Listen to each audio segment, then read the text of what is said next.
Assalamualaikum warahmatullahi wabarakatuh dan selamat pagi untuk anak-anak ibu semua. Bagaimana kabarnya? Masih baik kan? Semoga kita selalu diberikan kesehatan agar proses belajar mengajar kita berjalan dengan lancar.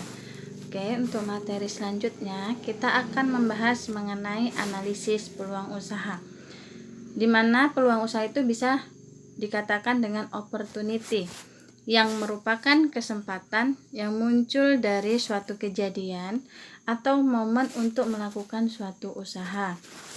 Ciri-ciri peluang usaha yang potensial itu yang pertama, ada usaha itu memiliki nilai jual yang tinggi. Yang kedua, usaha bukan hanya ambisi semata. Yang ketiga, usaha yang dapat bertahan lama di pasar. Yang keempat, tidak akan menghabiskan modal. Ini sebagai contohnya ya, sebagai seorang pemula untuk melakukan kegiatan usaha, kalau bisa kita memilih usaha itu yang tidak menghabiskan modal, yang sifatnya masih kecil-kecilan gitu ya. Baru yang kelima, tidak bersifat momentum atau musiman. Jadi kalau sudah musimnya habis, produknya juga habis. Itu kalau bisa kita hindari. Kita cari produk yang akan kita jualkan itu dapat bertahan lama di pasar. Yang keenam, dapat ditingkatkan menjadi skala industri. Yang awalnya kegiatan usaha kita bersifat UKM, usaha kecil menengah, bisa kita tingkatkan menjadi skala industri. Oke, selanjutnya untuk sumber-sumber peluang usaha itu ada 6. Yang pertama, peluang dari diri sendiri. Nah, untuk yang ini kita bisa lihat dari segi hobi, keahlian, dan latar belakang pendidikan. Sedangkan yang kedua, peluang dari lingkungan itu juga kita bisa lihat dari usaha orang tua, bisa lihat dari kebiasaan juga bisa ya. Yang ketiga, peluang dari perubahan yang terjadi, bisa dari perubahan lingkungan, ada perubahan teknologi dan sebagainya. Yang keempat, peluang dari konsumen. Nah, dari konsumen itu setelah kita melakukan survei misalnya ya, ada keluhan pelanggan, terus ada konsumen yang memberikan harapan kalau bisa produk ini seperti ini loh. Nah, itu juga bisa dijadikan sebuah peluang ya. Yang kelima, peluang dari gagasan orang lain. Nah, orang lain itu memberikan pendapat.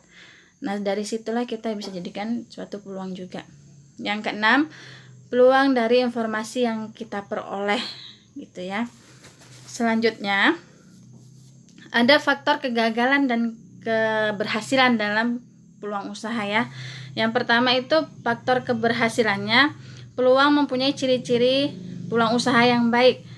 Ya, di sini terjaga keorisinilan atau misalnya memang dialah peluang yang kita dapat kita cari dengan ide kita. Yang kedua, peluang itu berasal dari hubungan yang bersinergi. Yang ketiga, peluang itu memiliki resiko kegagalan yang kecil bila dijalankan. Yang keempat, produk yang akan dihasilkan telah diuji pasar. Yang kelima, produk yang dihasilkan juga cenderung mengikuti tren. Itu yang termasuk faktor keberhasilan. Nah, untuk faktor kegagalannya ada peluang yang bersifat jangka pendek. Itu tadi contohnya peluang yang sifatnya musiman. Kita bisa lihat contohnya yang sekarang lagi booming. Itu kalau dulu teh poci, itu musim teh poci banyak yang buka usaha teh poci. Udah habis sebulan, 2 bulan sampai 6 bulan, lama-lama akan menurun. Itu yang termasuk peluangnya yang bersifat jangka pendek. Yang kedua, peluang yang sudah kadaluarsa. Yang ketiga, peluang yang bersifat sementara, dan yang keempat, peluang yang dihasilkan tidak melalui uji pasar. Nah, di sini ya kita dapat melakukan analisis peluang usaha itu dengan analisis SWOT tadi ya, SWOT. Nah, tujuan dari kita melakukan analisis ini itu ada beberapa ya. Yang pertama, meminimalkan resiko kegagalan usaha. Yang kedua, mengetahui produk atau jasa yang diinginkan konsumen.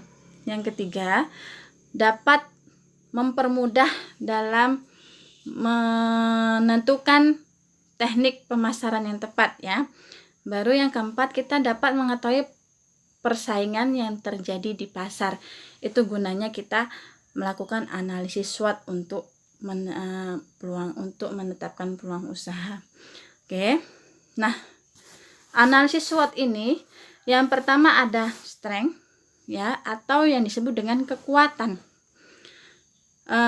Kekuatan atau yang keunggulan yang dimiliki oleh perusahaan atau keunggulan dimiliki oleh usaha kita nanti yang akan kita jalankan ya. Contohnya, apa sih keunggulan produk kita? Mungkin unik, atau kita lebih praktis dibandingkan dengan produk-produk yang sudah ada di pasar, atau kita mempunyai kelebihan dari segi desain, ya kan? Baru dari segi rasa itu juga sudah dijadikan kekuatan untuk usaha yang kita miliki. Yang kedua, ada kekuatan pasti ada kelemahan, ada weakness ya. Nah, apa kira-kira kelemahan dari usaha yang kita miliki? Bagaimana cara memperbaikinya? Atau misalnya bagaimana cara menginovasinya? Contoh ya, kelemahan yang sering dialami seorang wirausaha pemula itu rawan imitasi.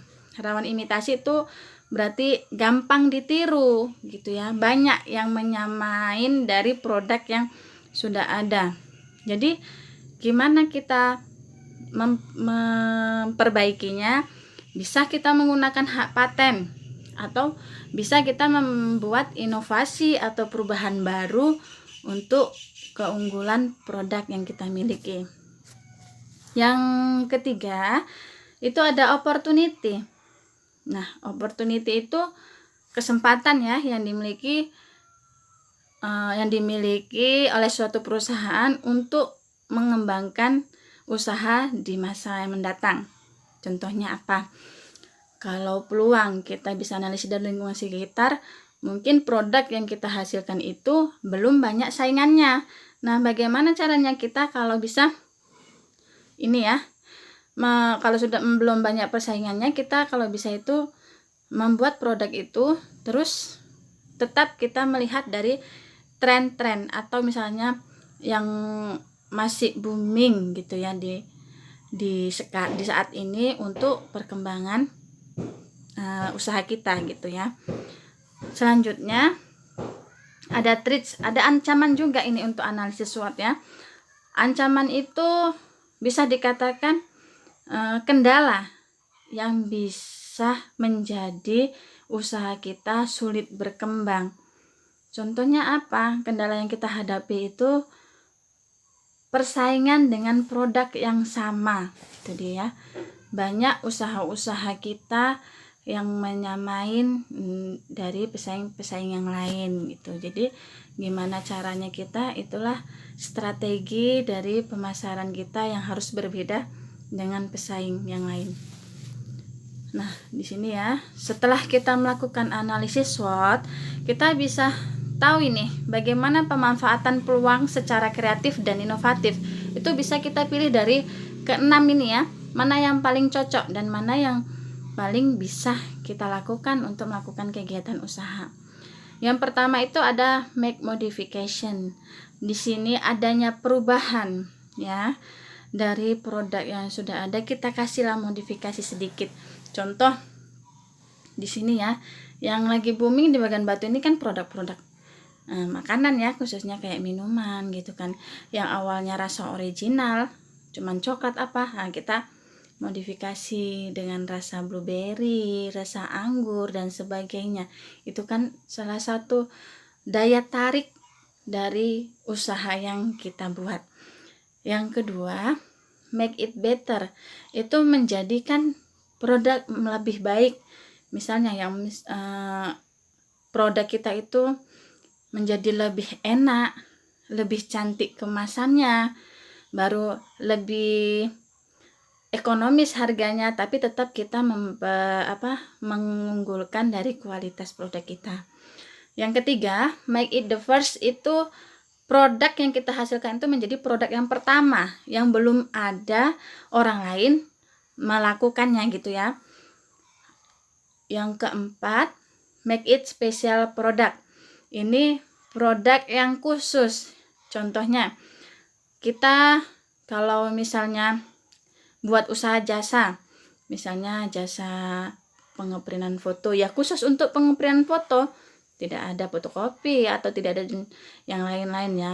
Kalau misalnya di sini ada usaha bengkel ya, jasa, ya khusus untuk misalnya untuk Honda yang merek apa, Yamaha khusus Yamaha, yang merek yang misalnya merek Suzuki ya khusus Suzuki, itu dia ya.